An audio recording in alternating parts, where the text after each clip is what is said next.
どうも、面白ひげメガネです。今日はですね、僕が大好きなヘビーメタルハードロックの入門者向けのバンドをおすすめさせていただこうと思うんですけれども、ただですね、もうよくあるなんか普通にとりあえずもう入門者はこのバンドから聴いとけみたいな、そんな雑な進め方はしません。こういう性格の人にはこのバンドで、こういう性格の人にはこのバンドっていう、そういうね、性格別でちょっと入門者向けのバンドを紹介させていただこうと思いますので、ぜひとも参考にしていただければと思います。性格別ヘビーメタルハードロック入門者向けバンド、まずはですね、ミーハーな人におすすめのバンドね、もう我こそはミーハーだっていうね、もう流行ってるものとか大好き、分かりやすいもの大好きっていう、もう J-POP とか大好きみたいな、そんな方におすすめしたいハードロックヘビーメタルバンドはこちらでございます。はい、もうなんといってもボンジョビですね。もうアメリカを代表するハードロックバンドでございます。でやっぱりね、このボンジョビの一番の特徴といえば、とにかくね、楽曲が分かりやすい、もう本当にキャッチーな曲が多いので、一回聴いただけで好きになれる曲が非常に多いので、もう我こそはミーハーですよっていう方にはもう迷わずおすすめしたいバンドですね。まあね、ちょっとその分かりやすさゆえにちょっとディープなヘビーメタルファンからしたら、ちょっとボンジョビはちょっとポップすぎるよみたいな感じで若干敬遠されてる部分もあるにはあるんですけど、ただね、その分かりやすいというのは別に何も悪いことではないですから、シンプルにその素晴らしい音楽をやっていることには変わりはないので、もう初心者入門者の方にはぜひともおすすめしたい。とりあえずこのバンドから入っておけば間違いないとは思います。でじゃあまずどこから入ればいいのかっていう話なんですけど、とりあえずはね、この「東京ロード」というベストアルバムが出てるんですけど、こちらから入っていただければとりあえずは間違いないんじゃないかなと。有名どころはもう一通り、網羅してて、例えばリビンオンアプレイヤーとかね、聞いたことあるかな。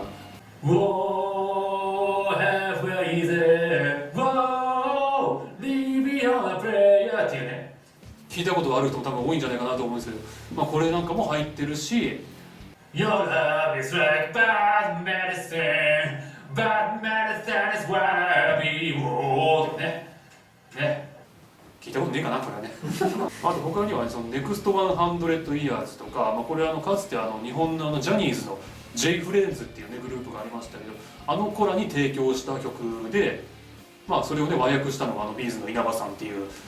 知ってる方もね、この曲知ってる方もいるんじゃないかなと思うんですけど、それのボンジョビバージョンも入ってたりとか、もう内容は非常に盛りだくさんで、もう入門にはうってつけのアルバムなので、ぜひとも聴いてみてください。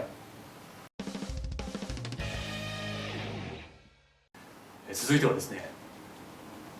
ヤンキーな人におすすめの入門向けバンドでございますね。もう我こそはヤンキーだと、大人の言うことなんて聞かねえみたいな、俺はもう自由に生きるんだみたいな、もうそんなね、もう最近は見ないですけど、ヤンキーな人におすすめしたいハードロックヘビーメタルバンドはこちらでございます。はい、ガンズ&ローゼズでございますね。もうガンズ&ローゼズといえばもう80年代にも衝撃のデビューを果たした、もうハードロック界の悪ガキ集団でございますね。もうセックス、ドラッグ、ロックンロールを地で行くような、もう悪行を数えたらもうキリがないぐらいのとんでもない、ヤンキー連中でございますけれども、やっぱね、もう80年代デビューなんで、若干古いといえば古いんですけれども、やっぱ彼らの音楽というのはね、やっぱ本当にもう古き良きロックンロールスタイル、もうシンプルな、もうローリングストーンズをルーツとするシンプルなロックンロールスタイルを地で言ってる感じなので、やっぱりね、ヤンキーの人たちの肌には非常に合うんじゃないかなと。で中でもこのデビューアルバム「アペタイト・フォー・ディストラクション」というデビューアルバムはもうハードロック界でも最強のデビューアルバムの一つに数えられるぐらいの完成度を誇るアルバムなので、とりあえずここから入っとけば間違いはないんじゃないかなと。だから彼らの代表する「ウェルカム・トゥ・ザ・ジャングル」っていう「シャラララララララニスっていう知らねえかな「Welcome to the Jungle」っていう、あれが入ってるアルバムでございますよ。あれとかスイート・チャイルド・オブ・マインとか、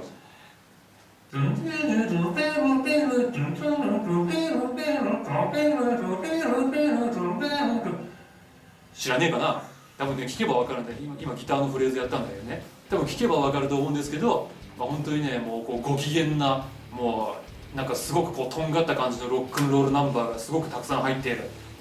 素晴らしいアルバムなので、とりあえずヤンキーの人で、ヘビーメタルハードロック興味あるという人はひとまずガンズから入っておけば間違いないと思います。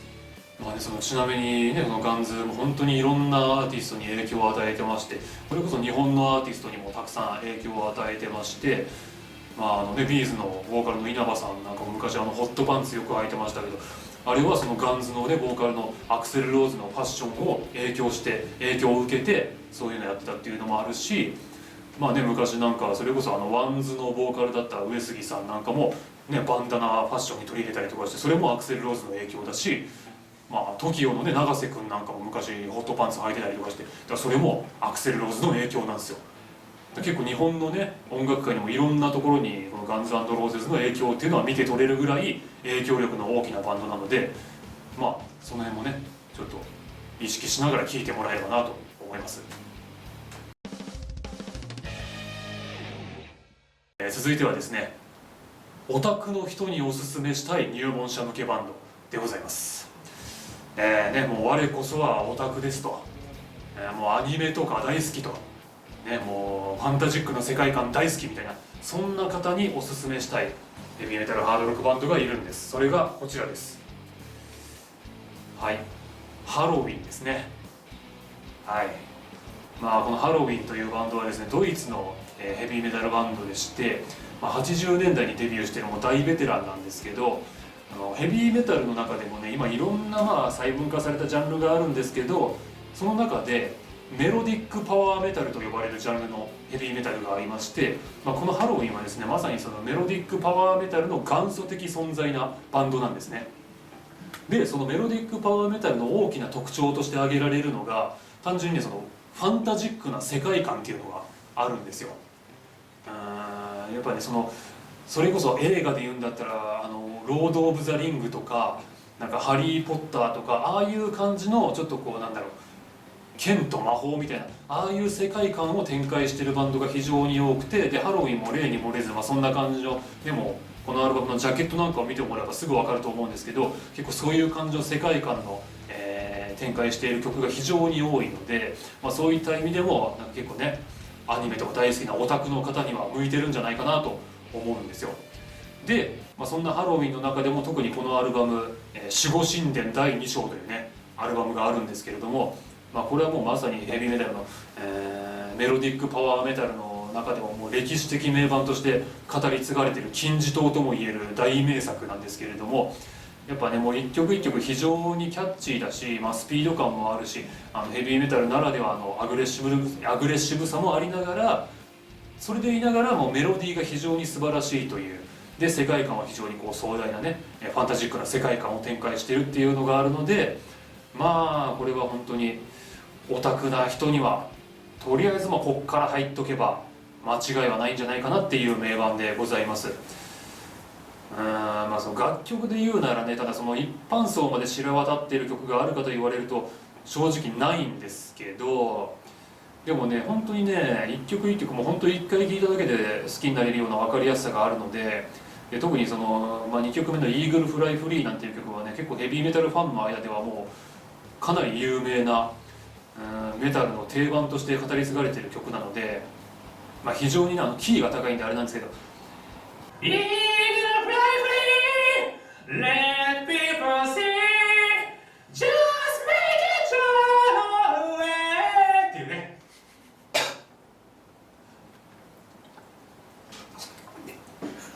とりあえずここから入っとけばね間違いないと思いますんで、とりあえずおすすめします。泥壊しちゃった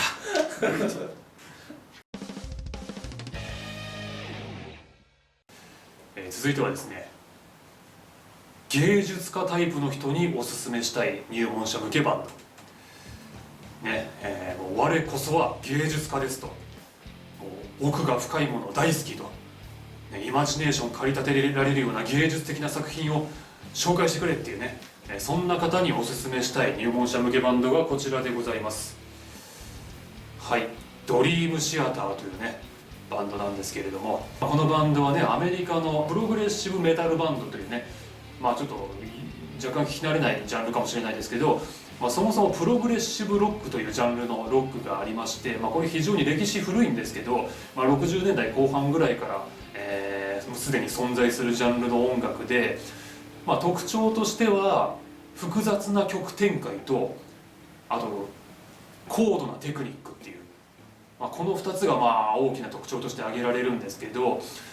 もともとはねそのアートロックなんていう風な言われ方もしていたジャンルでもあるので、非常に芸術性が高いというか、それこそ絵画をそのまま音楽にしたようなそんな世界観を展開しているプログレのバンドも非常に多いので、そんな中でこのドリームシアターというバンドはですね、結構そのハードロックヘビーメタルの中でプログレ的なことをやっているバンドの代表格とも言える存在で、もう本当にもうテクニックも凄まじいし、で曲展開も複雑だし、非常に芸術性の高い音楽をやっているバンドなので、ちょっと芸術家肌の人にはおすすめしたいなと。でそんな中でもこの「イメージズ&ワーズ」という、結構初期の作品ではあるんですけど、彼らのアルバムの中でも代表作として、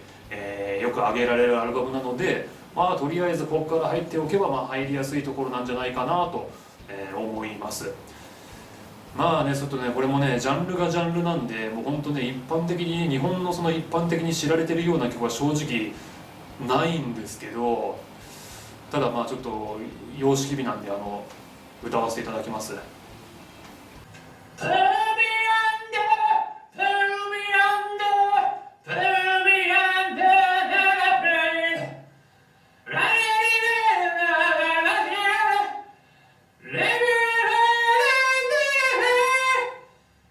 ていう曲が入ってます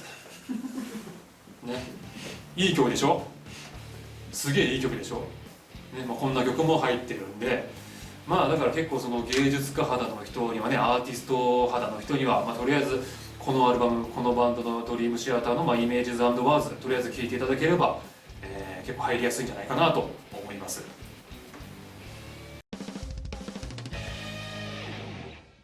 続いてはですね、知性派タイプにおすすめしたい入門者向けバンドね、もう我こそは知性派ですと、私頭いいですっていうね、 IQ 高いですっていう、いい大学出てますみたいな、そんな方におすすめしたい入門者向けバンドがこちらでございます。はい、クイーンズライチというバンドなんですけれども、このバンドはですねアメリカのヘビーメタルバンドでございまして、このバンドはねそもそもやっぱ取り上げてる楽曲が結構その政治的なテーマを取り上げてる曲が多かったりとかもするので、結構その難解というか、もう本当に知性が漂うような音楽をヘビーメタルでありながらやってるバンドであ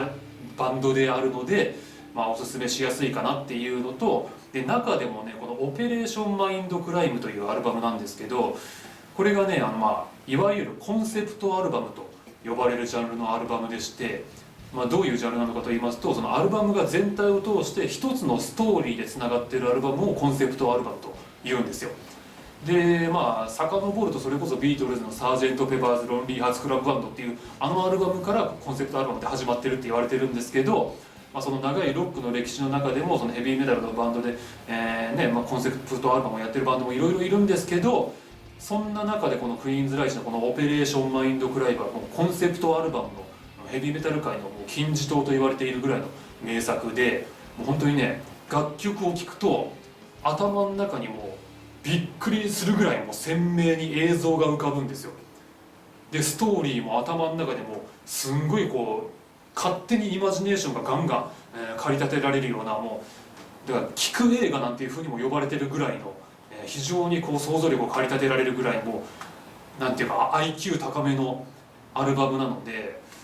知性派のタイプの人にはねとりあえずこのアルバムを聴いていただいて、でこのアルバムの良さを理解できたら自分もね頭良くなったような気がするので、とりあえずちょっとこっから入ってみて、楽曲自体は非常にキャッチーな曲も多かったりするので、そんなに難解な印象はないです。とりあえず入りとしては入りやすいところだと思うので、ぜひともちょっと、知性派タイプの人にはこのクイーンズライチの「オペレーションマインドクライム」をね、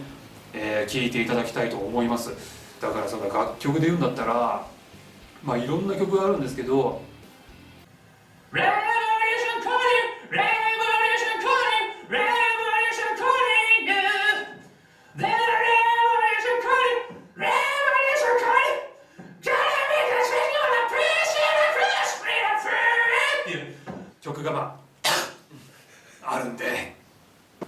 ちなみに今の曲は、レボリューションコーリングという曲でございました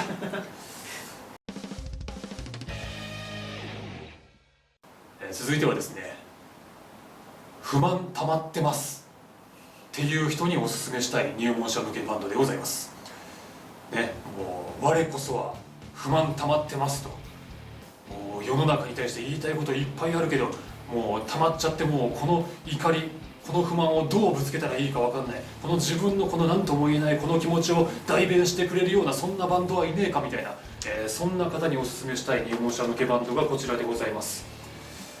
はい、チルドレン・オブ・ボドムというバンドでございますね。このバンドはですねフィンランドのバンドでして、いわゆるデスメタルというねジャンルのバンドなんですけど、そのデスメタルの中でもメロディックデスメタルというジャンルがありまして、そのジャンルの割と代表格的な存在のバンドなんですよ。そもそもデスメタルってね、ボーカルもそのデスボイスで歌うし、そのメロディーがないことが前提の音楽なのにメロディックデスメタルってなんかおかしくないかって思うかもしれないんですけど、確かにそのボーカルも、デスボイスで歌ってるんでボーカルのメロディーはないんですけど、そのバッキングのギターだったりとか、このバンドでいうならキーボードだったりとかが非常にメロディアスで綺麗なメロディーを奏でてたりするので、そのあたりでメロディックデスメタルっていう、ちょっと特殊なジャンルが生まれたっていうのはあるんですよ。なので普通のデスメタルよりも若干キャッチーで聴きやすいっていうのがあるので、入門としてはおすすめかなと。ただ実際デスメタルならではのそのアグレッシブさ、ブルータルさもちゃんと持ち合わせてるバンドで、楽曲のクオリティも非常に高いので、いろいろ不満が溜まってるっていう人はとりあえずこのバンドをちょっと大音量でかけてみると結構ストレス解消になるんじゃないかなと思います。でその中でもですね、チルドレン・オブ・ボトムのこの「ヘイト・クルー・デス・ロール」というアルバムは彼らの割と代表作として数えられているアルバムなので非常におすすめできるなと思うし、それこそそうですね、1曲目の「Needled 24/7」なんていう曲はもう彼らの結構ね人気のある曲で、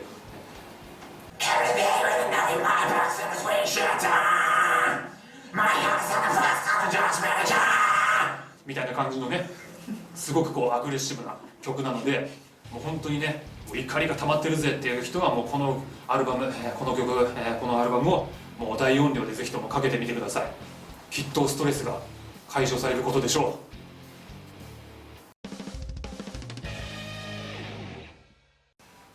続いてはですね、真面目タイプの人におすすめしたいバンドでございますね。もう我こそは真面目ですと、もうとにかくもう何を知るにしてもとにかくもう基礎を知らないともう気が済まない、すっきりしないっていう、もうとにかくもうルーツから最初に入りたいっていう、そんな真面目なあなたにおすすめしたいバンドがこちらでございます。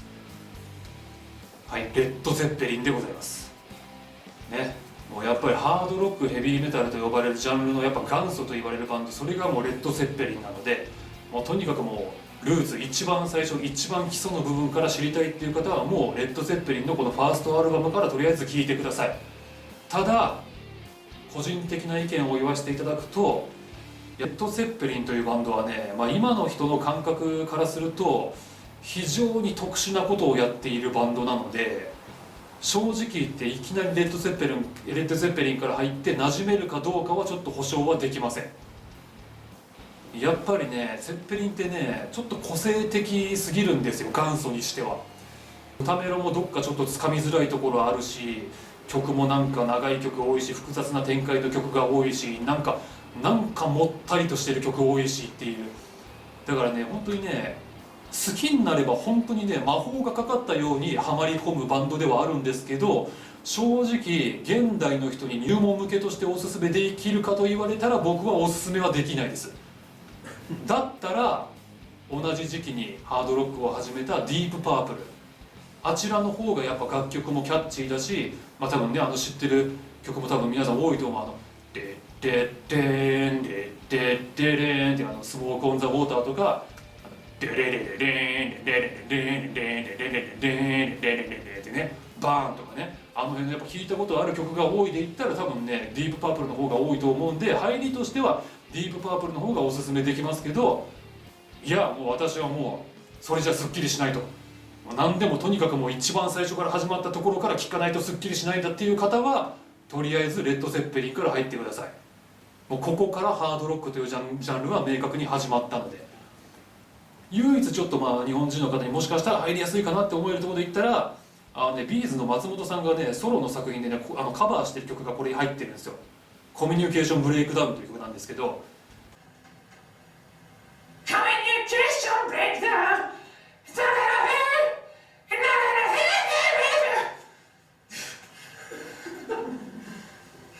みたいなね曲が松本さんがソロ作でカバーしてたりとかするんで、そんな曲も入ってはいます。だからとっつきやすいところといったらその辺りなのかな。でもとりあえずね、ちょっと初めてねハードロックに触れる人にちょっとおすすめできるかといったら僕はちょっと保証はできませんけど、ちょっと真面目タイプの人も本当一番最初から、知らないと気が済まないっていう人はちょっととりあえず一番最初はここから始まってるんでここから入ってみてください。あとはもうあなた次第です。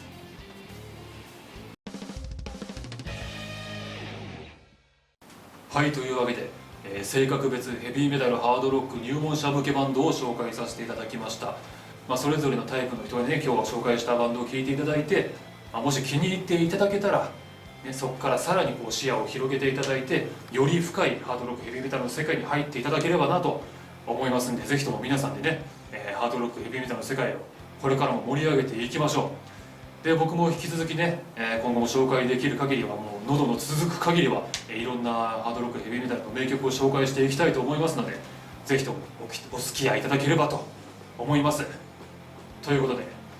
面白冷えメガネでした。